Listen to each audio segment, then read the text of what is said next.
Hey, what's up guys, John Levitres. Hope you're having a great day today. And we are going to continue this Iran series. This is the part 6 of the Flashpoint map with this nation. So let's get into what's been going on since our last video. So we know that Italy had betrayed us and had left our coalition. That left me and Ukraine in the coalition together against Sweden, USA, and Italy. You can see that Ukraine is basically fallen. Not much of him left. He is still active. I still talk to him time to time. He has one city left, this occupied city that I have forces holding for him, and he has a little bit of provinces here. His last city, that was his homeland city that he lost, was Odessa, and I had kind of an Alamo moment here against the USA, Italy, and Sweden, holding off many forces, causing many casualties on their side, but overall losing to them. But a counterattack with destroyers, strike fighters, just taking them out. And then now the city is held by the rogue nation because the morale got so low after just bombarding it so many times and just a lot of havoc going on in this area.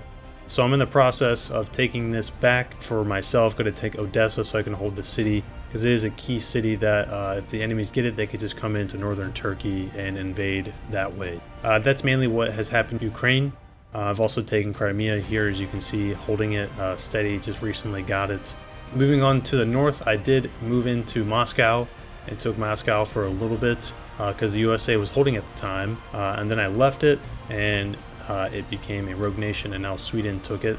And that's completely fine to me, because what I mainly did is I left Moscow to take Minsk, because there was an air base there that was Sweden's, and he had air superiority fighters flying over Ukraine, taking out my strike fighters. So as soon as I took it, that of course made his fighters go back to his homeland, or it grounded them and killed them. So I don't know which one happened, but I took the city.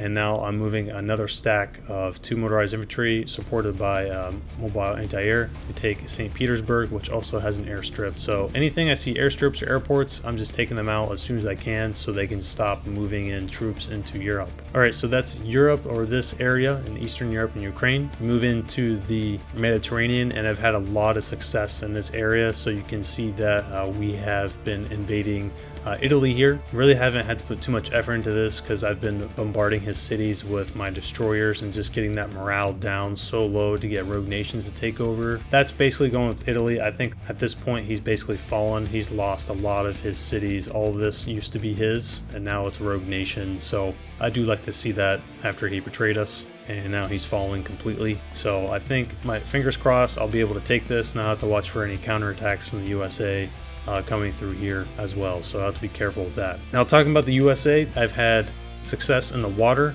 in the Mediterranean. You see these 2 destroyers here. This is a choke point, I would say, if you are Iran and you're trying to protect yourself from anyone coming in through the Mediterranean. If you station naval ships right here, it's going to protect you indefinitely, no matter what. What's going to happen is there's going to be, say, a naval transport boat coming in that has a lot of different ground units, and as soon as it hits contact with one of your destroyers or whatever you have, a corvette or something like that, it's going to be locked in combat and it can't move.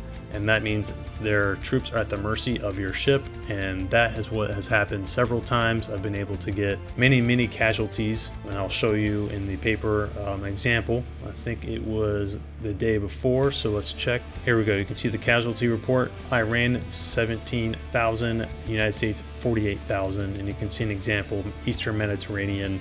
And I took out one of his stacks here with just 1 destroyer. So it's been very successful. Here's another one. You see anti-tank division destroyed, mechanized infantry. There was an officer in here I destroyed as well. So that's happened multiple times, just stationing destroyers here as a choke point. Then I have one that I'm moving now for, but I used to keep this one right here. This is another choke point because you can see this intersection of these water routes. It goes right here. So if you station a ship here, something's going to run into it no matter what. But now I'm moving up because I'm securing Italy, so I'm kind of pushing my defensive line forward to take these like choke points here. And the Mediterranean, if the United States decides to come in, he's going to come through here, or he's going to come right here. There's also this northern section, but I do have a destroyer posted right here. All right, so that is Italy and the Mediterranean. Let's look at my research really quick so you can see what I have on day 35. So let's start with infantry. Infantry, motorized infantry is at level 7. And then I have the Special Forces still at level 1, haven't done anything more because I've been focused on other things. I kind of trashed the idea of having Special Forces. I was going to use them against the USA, but kind of changed my tactics, and that's what happens in games, is you just kind of change in mid-game what you're going to do. Armored vehicles, I have the combat vehicle or combat recon vehicle at level 1, not really using him that much anymore. Tanks at level 2. My support, I have level 3 towed artillery. I have level 1 multiple rocket launcher, level 2 mobile anti-air vehicle, level 1 SAM launcher, and level 2 mobile radar. No helicopters, mainly because I see they have air superiority fighters, so I'm not really going to play with that. I'm just going to use SAM launchers as my deterrent against the air superiority fighters, and that's good because I'm an Eastern Doctrine, and Eastern Doctrines actually get, I think, a bonus with the SAM launcher. For the fixed wing fighters, I only have the Strike Fighter at level 4, but that's been very useful for me, and that's why they have been making air superiority fighters, because I've been giving them a hard time with these and harassing them with Strike Fighters. No heavy fixed wing planes, and then I have level 2 Destroyer. I probably need to level this up a little bit more because I see them producing a Navy very soon.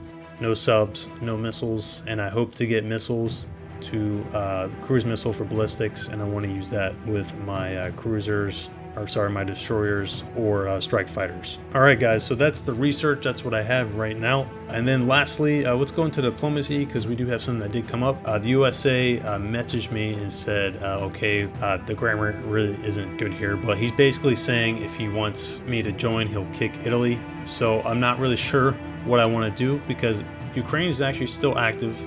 I know he's still watching. I don't really want to abandon him. If I could actually get him to rebuild and come back completely, that would be amazing for him to come back. At this point, I kind of just want to play by myself against these guys and not join them, because that would definitely be the easy way out, and this game would be done. But I think it could be more fun to play against these guys and defeat them, especially taking over Italy after he betrayed us. That's more of the thing. I'm more happy to take him over after he left us and then fight two guys by myself. So let me know your guys' thoughts. It's been an interesting game with Iran. I've had a lot of success on the defensive side. I got to start transitioning to the offensive side. Hope you guys are enjoying the series. I hope that it's helpful if you are playing as Iran, or it's just helpful overall if you're playing Flashpoint. Flashpoint is a great map if you're new to Conflict of Nations. I highly recommend it, and play Battleground USA just to get familiar with the mechanics of the game and diplomacy and how just everything works. I'll talk to you guys next time, and please like and subscribe, and I'll see you later.